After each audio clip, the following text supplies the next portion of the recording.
Well, thanks, Kevin. And just so I don't forget, there's some stuff here that if you need Christmas presents, there are, and the proceeds go to the Western Heritage Center. There are hats over there that I had made with the balloon on them that says Montana, and there's puzzles that were made from the Grand Prismatic picture.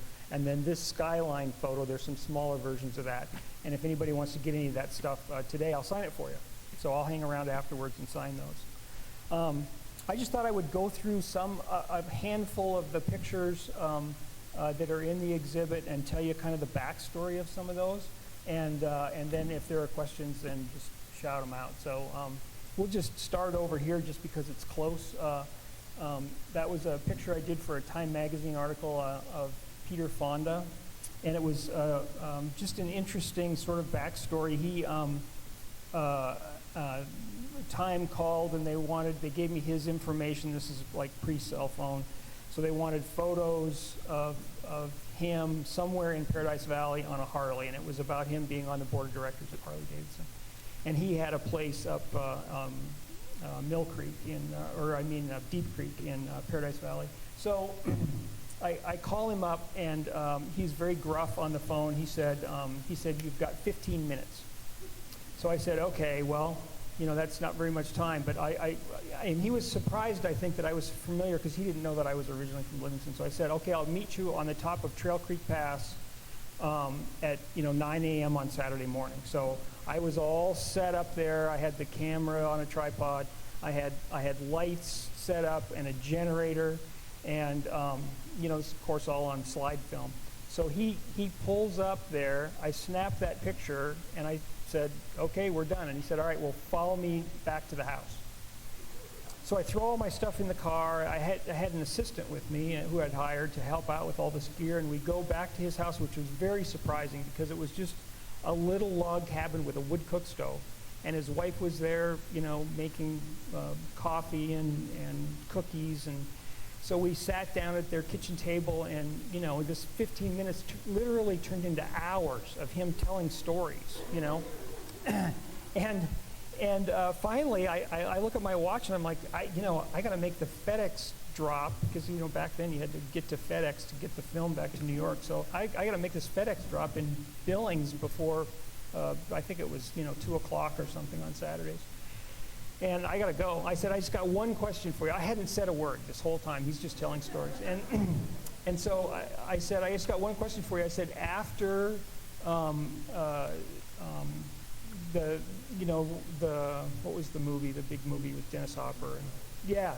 So after that, you sort of disappeared. I didn't see you. I would have expected you to be, in lots of other things right away because it was such a big hit, right? And he said, well, here's what happened. He said, they had no money to make that movie. He said, so my father told me, instead of taking a payment, get a percentage and just hope that the movie does well. So that's what he did. And then the movie was a hit, and so he made all this money. And he said, unfortunately, my buddies talked me into buying a sailboat, and we spent the next year and some months sailing all over the world. And I said, wow, what an adventure. And he said, yeah, it'd be even better if I remembered any of it. And so then as you go around the corner there's a picture of death row inmates, Dewey Coleman, Duncan McKenzie, and Bernard Fitzpatrick. So how that picture came about is I was over at Montana State Prison. They were doing some remodeling and adding some new buildings there. And I was walking by this exercise area, and I see the three of them, walking, by this chain link fence. And I didn't, as always, I never get anybody's permission to do anything. I just take the picture first, right? So I just grabbed a picture of the three of them coming down that lane, and the only reason I knew who it was is I'd been at Coleman's death sentencing, which was very dramatic. The judge was in Forsyth, the judge reading, Mr. Coleman, you were sentenced to hang by the neck until you were dead. And it was a very dramatic moment. So I recognized him. I took that picture, and then you'll see there's a letter there from Duncan McKenzie, who mailed me a letter and wanted a print for each one of them. And then McKenzie was later executed. As you continue around the corner there a little bit, there's a picture of Jeff Henry, who was a photographer in Yellowstone. He and I were in Yellowstone in 1988, and on the Yellowstone fire. And there's a picture of him at the big burn area at Canyon Village, and so that was part of the North Fork fire. It burned in on August 20th, which was called Black Saturday, and it burned the fire burned 160,000 acres that day.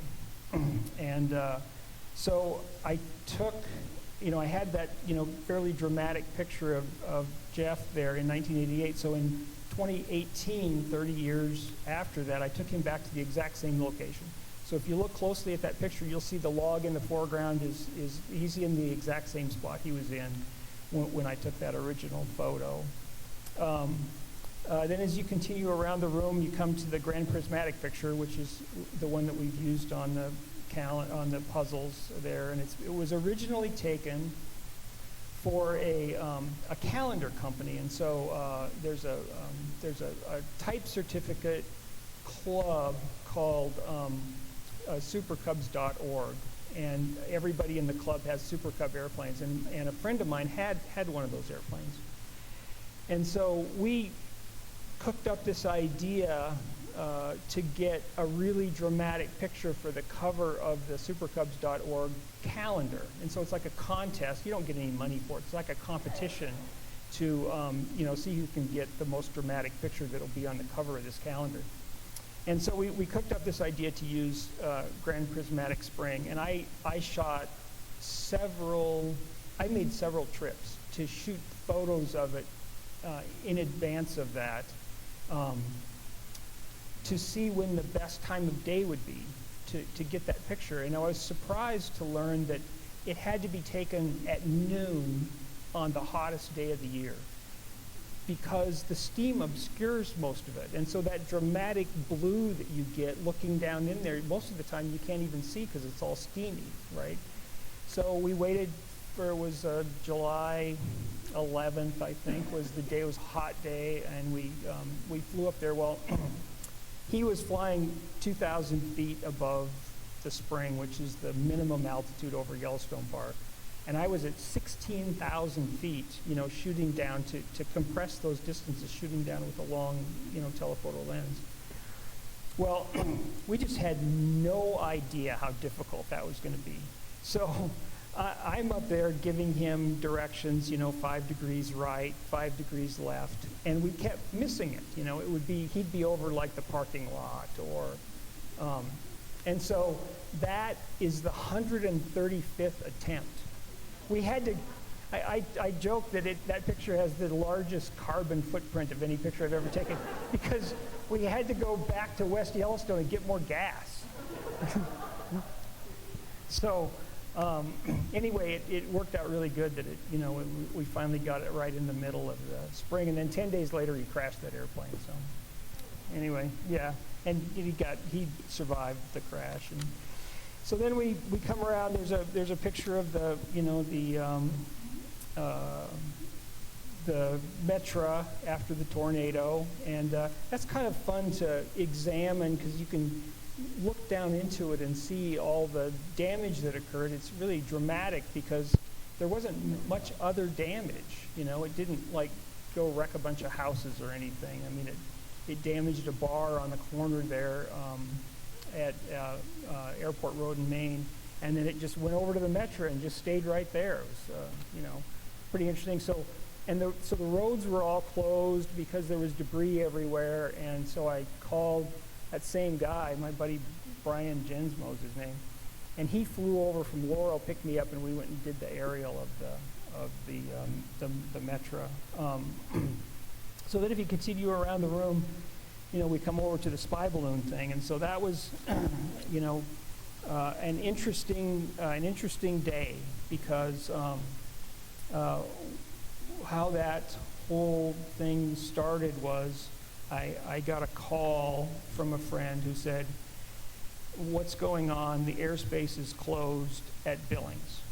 And I didn't know, why that should happen. And then somebody else called and they said, hey, if you go on 4 flight, you will see a bunch of air tankers working over the Beartooth Mountains.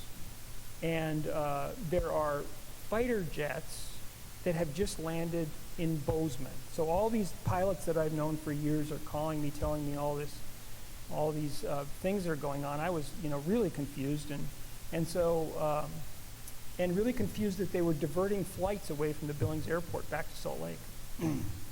So I went to the airport to try to find out why the airport was closed. I took pictures of contrails in the sky that were going in circles, which is super rare. There would be no reason for fighter jets to be flying in circles. And then, so I came back to the newspaper office. I posted a story that said, that all this stuff was going on and nobody knew why the airport was closed. I'd called the FAA. They were not very helpful. I finally called the governor's office, who was very helpful and gave me the name of somebody at the Air National Guard. And the guy at the Air National Guard said, well, it's a military operation, but it's not ours. And so if you could call this number. And he gave me the number for somebody at NORAD, which was super interesting. So I called this guy up, and he started quizzing me about these pictures that I had and what I planned to do with them. And about that time, Chase Doak, a friend of mine who I used to work with at the newspaper, called me, and he said, I don't know if this has anything to do with the airspace being closed at Billings, but if you go outside and look just to the left of the moon, there's this thing there, this little dot in the sky. So I took my longest telephoto lens that I mostly use for wildlife, and I just literally jumped out of my car and started shooting pictures of them. And so, we had these photos, but we really didn't know, what it was or what it had to do with the airspace closure at that point. And so I blew the picture up on the screen, and then you could see the solar array, there hanging under it. And I looked up, I just Googled how big are the solar arrays that satellites use, right? And they gave me a dimension. And so I just got a ruler out and I measured that on the computer screen, and I said to one of my coworkers, I said, this thing is bigger than the Northern Hotel. And everybody said, well, that's ridiculous, nobody makes balloons that big. Well, when they finally recovered it, it was 220 feet tall, which was, really surprising that it was that big. So then NORAD asked me what I was going to do with the pictures of the balloon. I said I was going to put them online in 30 minutes, and just ask the question, even though we really didn't know what it was. Does this have anything to do with the airspace closure? And although I've been told officially that it's a military operation, nobody's actually telling us what's going on. And so I went ahead and we started publishing that story about the airspace closure in Billings and how it was affecting people that were trying to get into Billings. And then the NORAD eventually sent me an email that said that they were preparing a response, which they'd never really actually called me back. They had a press conference at the Pentagon, and ABC News broke the story about the Chinese spy balloon. But General Ryan, who was the one doing the press conference, it was interesting to see him because he walked up to the podium and he said, "Yes, I've seen the picture." So it really did force them to tell us what it was, and they obviously didn't initially want to do that. And since then, I've had some people send me pictures that have been taken previously, like within the previous year. One up in the snowy mountains, a guy who was backpacking and took a picture of one of them, and one in Hawaii. And of course, when they inquired about it, they were just told it was a weather balloon, right? So that was the one thing about working at the newspaper is by posting that on the website, it really gave me a voice, right? I was able to get it out to thousands and thousands of people just immediately. And so they had to respond to that, even though they didn't really want to. So then things actually took a different kind of a turn, and I really haven't talked about this very much, but what happened after that, in the weeks after that, is I started getting, talking to people. I know a lot of people in the aviation just because I've been flying for so long, and people started to tell me that there was actually an attempt.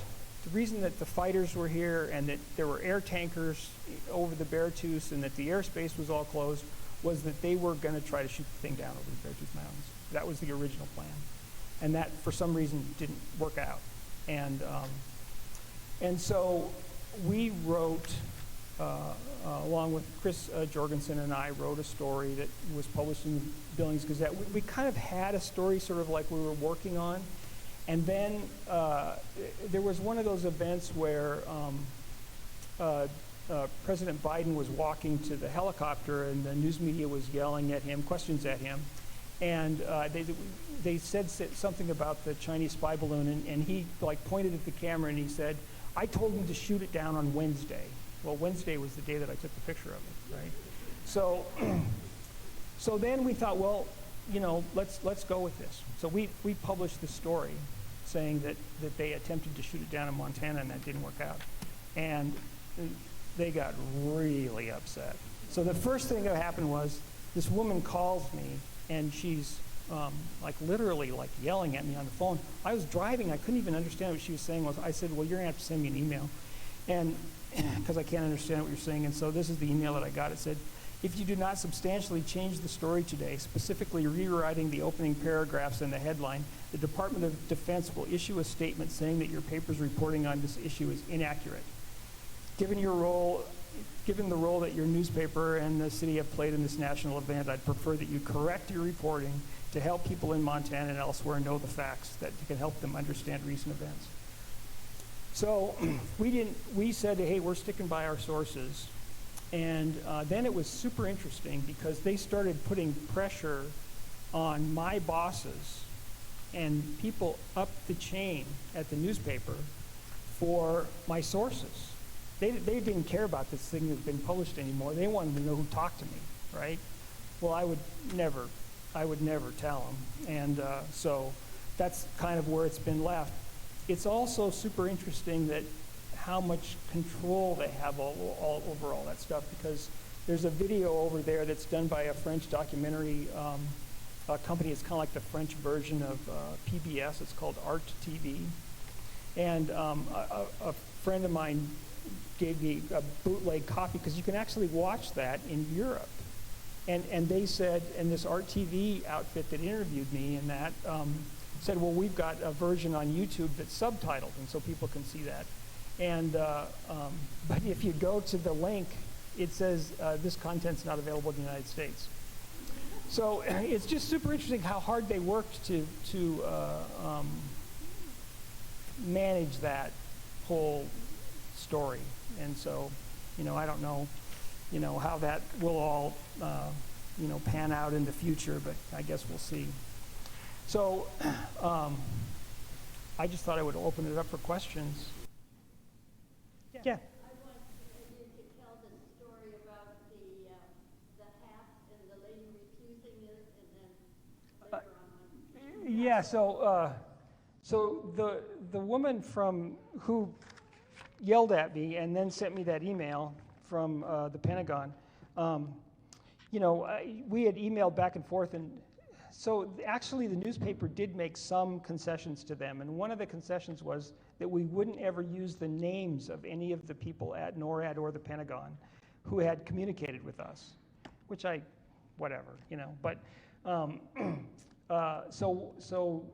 I had her email address, and I sent her a note with a picture of one of the balloon hats, and I said, hey, no hard feelings. I had these hats made, and if you want one, and so I didn't hear back from her, and I thought maybe she was still like super mad. And then I get an email from her one day, and she said, actually, I'll take 6 of them for the entire balloon tracking staff at NORAD, right? And so I sent them to her for free, and she was very appreciative. I thought it was also very interesting that she didn't want them sent to the air base. She gave me a home address to send them to because she didn't want them showing up at the base. That probably would have been bad form. So, Kevin. During the 1988 fires, were you able to fly over the park? Yeah, so I ended up making, because we had to get film back to Billings, right?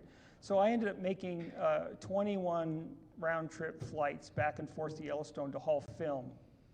Because the fire had been kind of going along, and then December 20th happened, and it changed everything. All of those fires ran so much that, what had happened was a big cold front came through, and there was a lot of wind. And so after that, we flew twice a day. A lot of days we flew twice a day to get the film back to Billings, so that because the events would change throughout the day. And actually, that day on August 20th was the first time I'd been burned over, and so the fire was coming. The reporter and I were there taking pictures.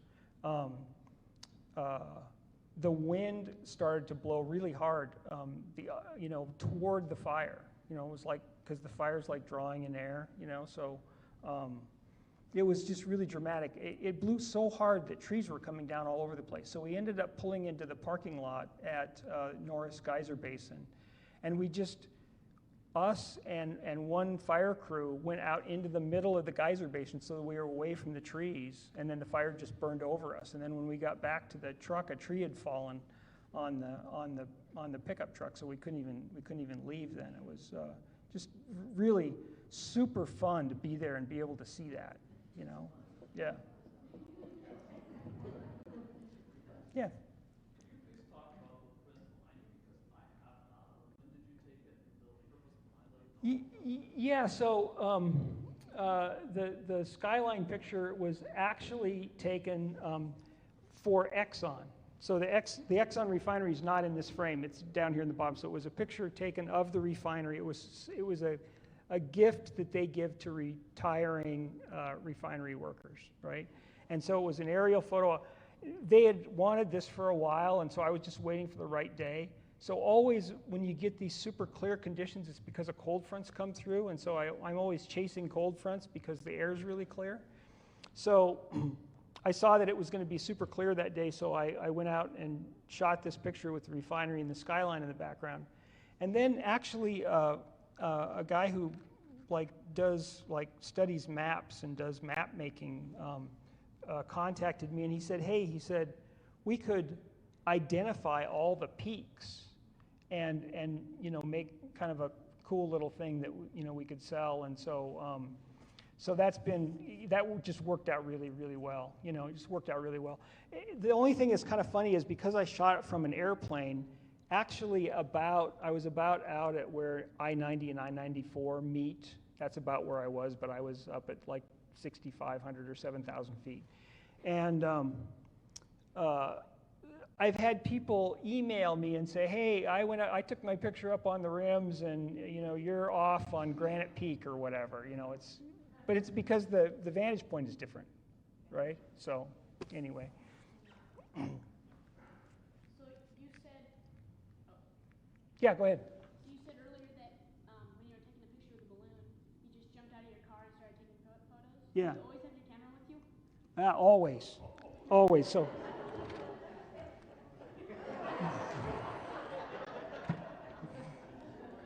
Yeah.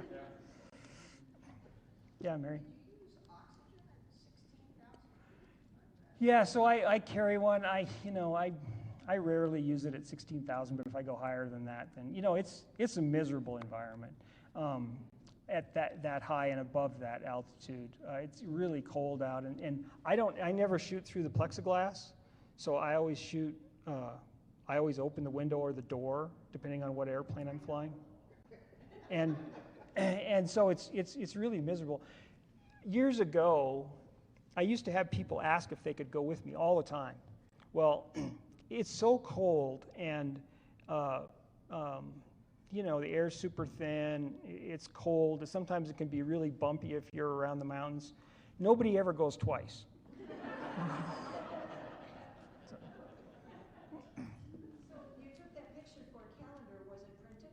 Did you make the front of the calendar? Oh, yeah. We made the front of the calendar. In fact, we made the front of the calendar so many years in a row that we eventually got banned because nobody else could get a picture on the cover. Because I had this guy with that particular airplane who was willing to do anything, right? He would do anything to get on the cover of that calendar. So we did lots of different ones. That's him, in that picture back there next to the lower falls of the Yellowstone. That's his airplane after it was rebuilt from the crash in Billings.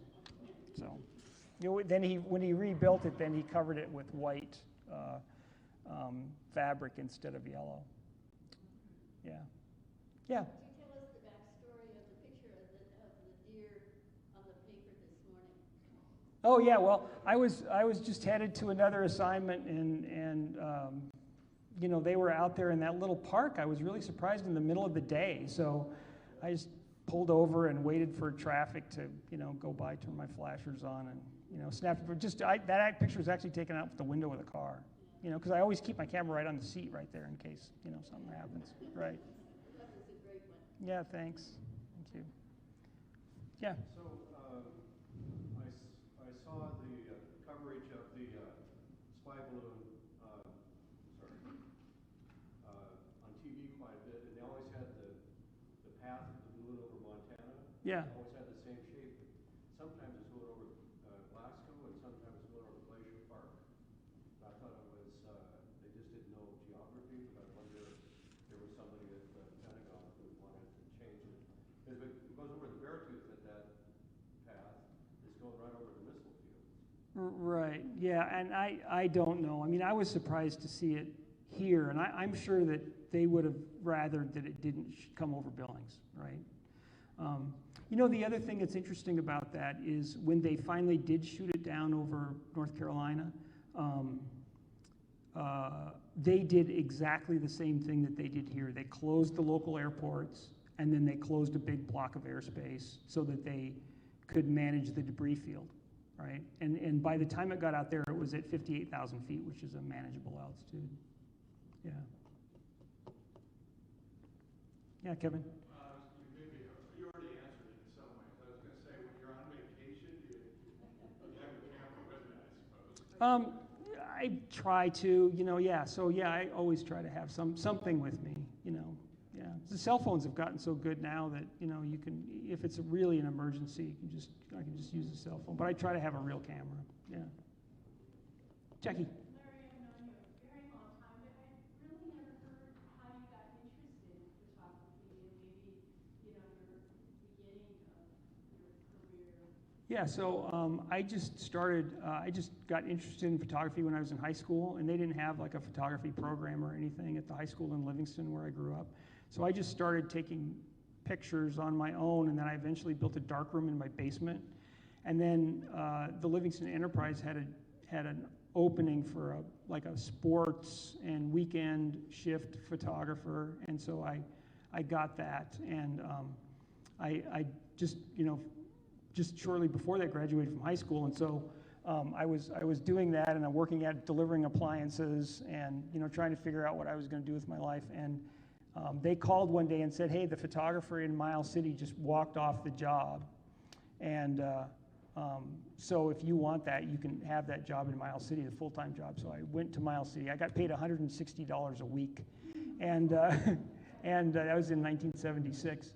And when I got down there, I could see that there had been some major problems, because the first thing I found in the darkroom was a bottle of wild turkey.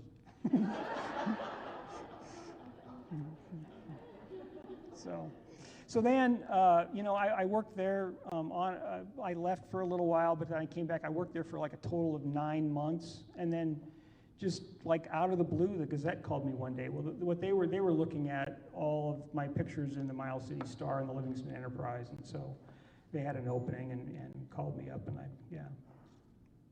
What year did you start at the Gazette? Yeah, 1977. So on December 3rd of this year will be 46 years. And if you don't mind my asking, how old were you when you started at the Gazette? 20. Yeah. Yeah, so I didn't go to school. I didn't go to college. I just, I did all of that just right out of high school. Yeah. How about the flying part of it? When did that come in? Well, pretty early in, when I started working at the Gazette, they'd give me these assignments in like Plentywood, right? And it would just take so long, you'd spend all day just going one way, right? And so I borrowed money and went and got a pilot's license out in Laurel, was going along just renting airplanes, doing that and using them a little bit in the business, and then the aerial thing came along because I would just see interesting things while I was flying to an assignment, and I started taking pictures out of the airplane and trying to figure out how that all worked. And then the other thing, this is a whole different business line, but I would be at these little airports and I would find like an abandoned or dilapidated airplane, and so I started buying airplanes. And 2 weeks ago, I buy them, and I've got a couple mechanics that I work with who fix them up, and then I resell them. Mostly they're, 1940s and 50s vintage, Piper Cubs and early Cessnas. And so 2 weeks ago, I just bought my 105th airplane. So it drives my wife crazy, but yeah.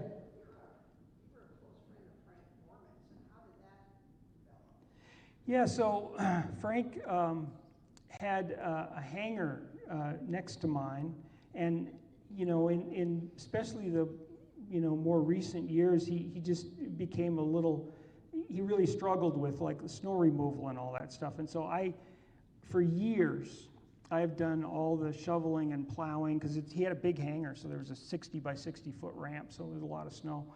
And so I just started shoveling and plowing for him, and then over the years we became really good friends. And he would come over to the hangar. I mean, I think Joyce has a picture on her cell phone someplace of Borman, Frank Borman of all people helping me push an old airplane out of the hangar, and so he would come over and tell stories, but he was kind of embarrassed about it because he would like come over and he'd start telling a story and he'd go, "Oh, you don't want to listen to another story," and he'd leave. Well, really, I would just sit there all day and listen to his stories because they were so amazing. Yeah, we became pretty good friends, and I helped him with sell some stuff as he got older. He sold off. He had a car, and I've helped him with some of the airplane deals because he owned a lot of airplanes over the years. So. Really a super interesting guy. Yeah.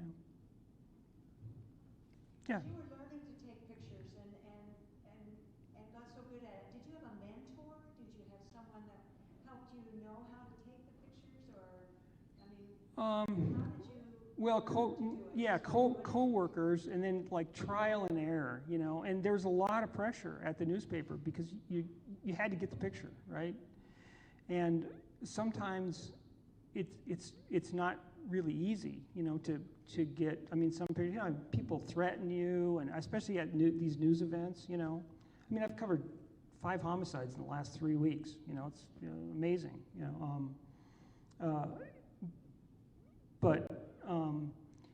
Yeah. So there's a lot of pressure just to make sure that you get some kind of usable picture every time. So I think it's just having a lot of pressure to get that done, and on a deadline, really really tight deadlines at the newspaper, of course. Yeah.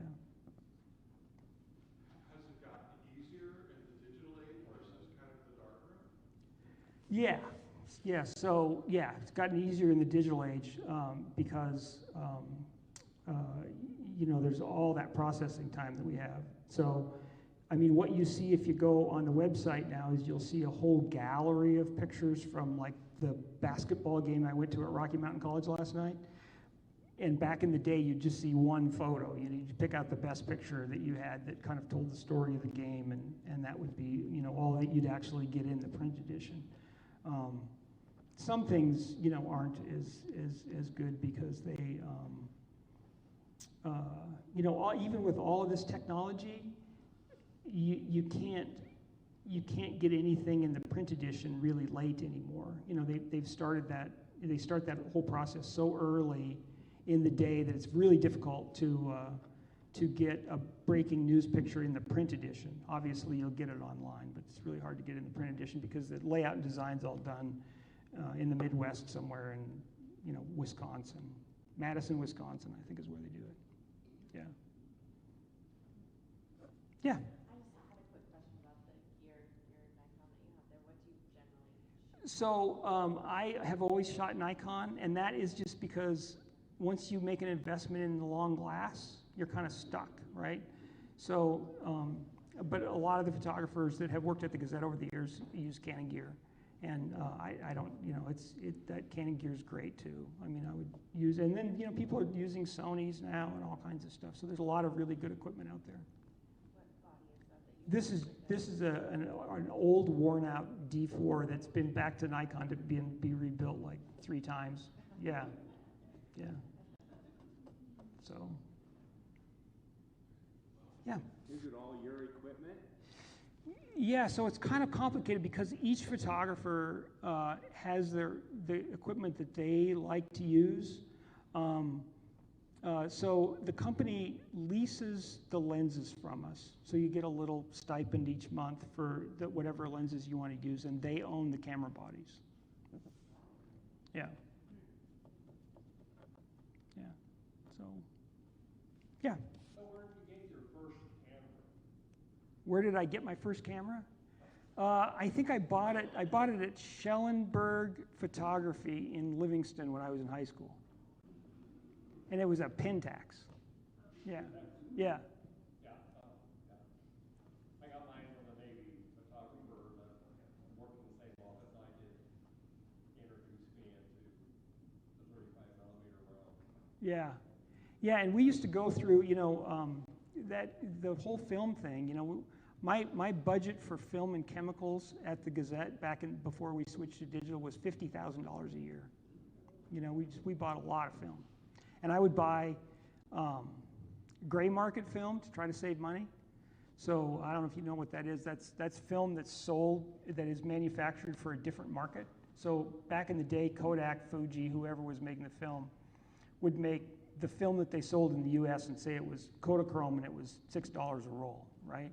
Well, they would sell that same film, gray market, in Africa for $2 a roll, because nobody would pay $6 a roll. They still wanted to sell film there. So I had a guy in LA who would travel all over and buy this film and then, sell it for $4 a roll, and he'd make some money on it. And it was called gray market film, but it would come in the same packages except for the languages would be different. Yeah, I was surprised to, even Well, if I I was in the Navy, and I just go down to PX to buy my film. Sure. Yeah, it was probably cheaper there. Yeah. 5 cents a roll. Yeah. Yeah, that's great. Yeah. So you must be the longest employee left at the Gazette now. There was just a pressman who left, so I think now I am. Yeah. Yeah. Yeah, so. Yeah. The 3 convicts, are they all dead? Yeah, so McKinsey was executed, and the other 2 just died in prison. Yeah. Were you at the execution? No. It happened over at Deer Lodge. So, and he was the first lethal injection, I believe. Because up until then it was hanging, right? And so actually we were talking about that earlier. Dewey Coleman's execution was coming up, and then it was, the Fed stepped in and did a stay, but his execution was coming up, and nobody had the gallows. Nobody had a gallows. And so back in, 1978 maybe, 79. They built a gallows in a stairwell at the Yellowstone County Courthouse. Oh, yeah. And I think it was Aldrich Lumber. If I remember right, now somebody might have to correct me, but I think it was Aldrich Lumber. Everybody really disliked that guy. I mean, that was a horrific crime that he did. And they donated the lumber.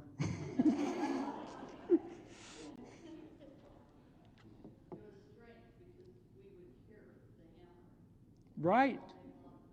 And I think, if I remember right, maybe there was a slight stay or something. Then they took it down, and then they started again. So it was like a 3-week.